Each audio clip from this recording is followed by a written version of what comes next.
Hi guys, it's Aoife from Words of Clover and I'm here to do the end of the year book tag. So it's very hard to believe that it is almost the end of November now, so there's only a month left to the end of the year. So I quickly wanted to try and get this book tag done. My reading this year has been pretty good. I did originally have my reading goal as 110, though I just yesterday changed it back to 100 because I don't really know where I was going with the 110 considering I was having a baby this year. So I think I probably could have gotten to the 110 because I'm on like 96 books to read now, but I just wanted to take that little pressure off myself for the rest of the year. So I said I'll definitely make it to 100. So I have done that. But yeah, the reading has been pretty good this year, but there are still a few books that I would like to have read, and a couple of reading challenges and stuff I would like to complete on Storygraph before the end of the year.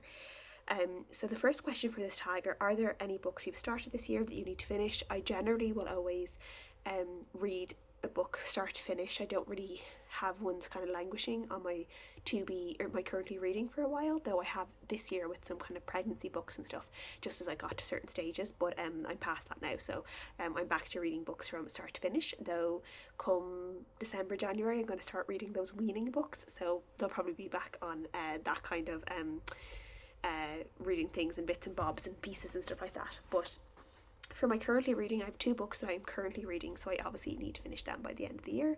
The first one is All I Want for Christmas by Karen Swan, and this is following a girl called Darcy who is a PhD student. She's trying to become a professor in art history, and she is in Copenhagen and she is looking into this mysterious painting that has appeared on the back of another famous painting, and she's looking into this, and we are seeing she has this connection with this lawyer called I think his name is Max, and the two of them have this very kind of they shouldn't because they're kind of working together, but they're both really attracted to each other, kind of relationship. And it's obviously kind of like December time, Denmark, Copenhagen. It's cold, it's kind of Christmassy, wintry, snowy, quite romantic, and we're just seeing them kind of circle around each other. I really love reading a Karen Swan every Christmas. I've kind of made it a bit of a tradition for me that I always read one of her newer books every Christmas, and sometimes if I can get a reread in as well, I will. I tried to get the audiobook of Together by Christmas by her this year to reread, but I wasn't able to get it from the library, so there were so many holes on it I wouldn't be able to get it until like 2026, obviously, which isn't ideal. So unfortunately I probably won't be getting around to rereading that one this year, but I'm really enjoying the audiobook of All I Want for Christmas so far. And yeah, Karen Swan just it hits every Christmas. I just love reading her Christmas books because they're always kind of set in wintry places and kind of set around Christmas, but they're not super Christmassy. Like the core story isn't centered around Christmas. It's just like the time of year the stories happen to be set in. So if you want something that's like kind of Christmas wintry but not super Christmassy, her books are perfect. And then the book that I'm actually currently I'm kind of currently reading two other books, and now that I think about it, I just picked up Hamnet by Maggie O'Farrell for a reread for the end of November. Obviously the movie of this is coming out and I'm really looking forward to that, but I want to refresh my memory. This is one of my favourites from the past few years, so I'm really looking forward to reading it again. And yes, I'm going to kind of start, I've only read a few pages, but I'm going to start kind of trying to get properly more into this tonight. And then I also have started I Who've Never Known Men last night on my library app, and so far I am enjoying that one. This is kind of a slight dystopian literary translated fiction. I think it was originally written in French. I think the author is from Belgium, and we are following a female character who is unnamed, and we know that she has like grown up in this bunker with other women, and they are kind of under guard. They're in this kind of like this big cell, but they don't know anything that's happening like outside of this bunker cell situation.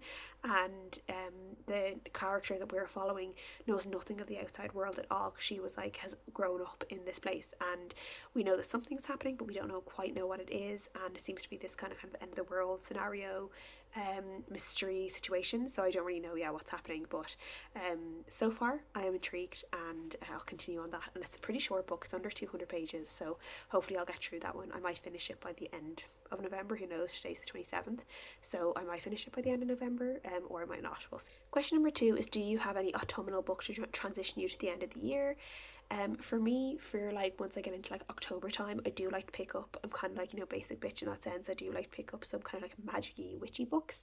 This year I picked up a few witchy books that were really nice, and then I have talked previously where I've tried to kind of make it a tradition similar to how I am picking up Karen Swan every Christmas. I like to try and pick up a Stephen King every October, so I've kind of made that a bit of a thing.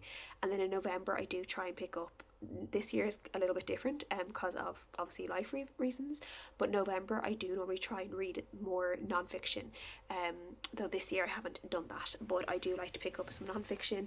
I kind of read historical fiction and stuff throughout the year now. It's probably one of my more, when I look through my genres now of what I read most now, it's definitely historical fiction is on top. Fantasy's kind of fallen away a little bit. It's mostly historical fiction that I'm really into at the moment. But I think historical fiction, chunky historical fiction, is really nice for this time of year as well. But yeah, for me, it is like a Stephen King, witchy type of cozy books for autumn, non-fiction for November, and then for December it is always I like to always pick up Karen Swan, and then I do also like to look out for Jenny Bayliss. And I think this year as well I'll be looking out for Catherine Walsh. I know she does have a new book coming out, but it's not a Christmassy book, but her book Snowed In, I read last Christmas, and was like one of my favourite books of the year, and I absolutely loved it, and I'm tempted to reread it this year, but I'll see. So yeah, I'd be looking out for any more Christmassy books that she has coming out. Would definitely be an auto read for me for like the end of the year. Question number 3 is there still a new release you're waiting for? I don't think so. Haven't really paid too much attention to the new releases the end of this year. Haven't bought any new releases. However, there have been so many great 2026 announcements made just in the past couple of weeks that I'm so excited for 2026, for particularly Irish female authors. There are so many amazing, some of my favourite female authors are bringing out new books next year, and I'm really excited. The Irish Readathon is going to be really good next year, I think. So yeah, I'm going to do a whole separate video on those like releases, so I don't want to spoil them in this video, but while there's none I'm waiting for the end of this year, there are loads I'm excited for next year. Question number 4 is, what 3 books do you want to read before the end of the year? I have a couple of reading challenges that I still need to hit to kind of complete for the end of the year. I've kind of given up on the Pop Sugar challenge. I've done as much as I can, but there are some like kind of obscure challenges for that. One of their challenges this year was to read a book by a character who's left-handed. How are you going to know that? Like, I don't know any books where someone has talked about what hand they write in. I feel that's just super weird for me. That was like so obscure. I was like, how am I ever going to know that? So I think I ended up just choosing a random book for that one. So for myself, I have tried to do 12 rereads for every month of the year. I am one behind, so Hamnet is going to be one for that for November, and then I'm going to try and pick up The Radium Girls by Laura Moore for my last reread of the year, and also that will complete my 12th non-fiction of the year as well. So I'm going to try and pick up, so that's going to be a priority for the end of November, start of December, probably start of December. That's going to be a priority. I have a couple of Christmassy books that I got on NetGalley as well, so they're obviously going to be a priority for December. And one of the Christmassy books that I got, not on NetGalley but actually on Kindle Unlimited, is The Christmas Tree Farm by Laurie Gilmore, because I have read the Pumpkin Spice Cafe and the Cinnamon Bun Bookstore just in the last couple of months, so I'm really looking forward to reading The Christmas Tree Farm. So I'm looking forward to that. I do love a couple of Christmassy like rom-com type of novels, just as I love a good Hallmark Christmas movie. I'm a sucker for a Christmas novel as well. So those are a few that I am going to be reading by the end of the year. Question number 5 is there a book you think could still shock you and become your favourite book of the year? Honestly, never say never. I don't know, like as I said last year, the very end of the year, I ended up picking up a random Catherine Walsh book and read that one Christmassy book, and that ended up becoming one of my favourite books of the year, probably my favourite romantic comedy book of all time. I absolutely loved it. So yeah, I have room for like any of these books to become all-time favourites for me, because yeah, a book has always like a chance to impress me. So yeah, I'm looking forward to seeing if any of them do become favourites. I can't think of like ones that would definitely become a favourite, but they all have a very good chance. And then question number 6 is, have you already started making reading plans for next year? So definitely I will do my 12 rereads of the year next year as well, because I really like just doing that. I also like to try and do my first read of every year. I normally try and make it an Irish read, and also a book that I feel like I've been kind of highly anticipating, or one that could have like a really good chance of being a 5 stars. So for myself this year, I've gone for Nesting by Roisin something. I can't actually think of the author's name. I've gone for this one. I'm going to choose that for my first read of 2026, because that was actually on the book I bought out of the Women's Prize long list. And did it win?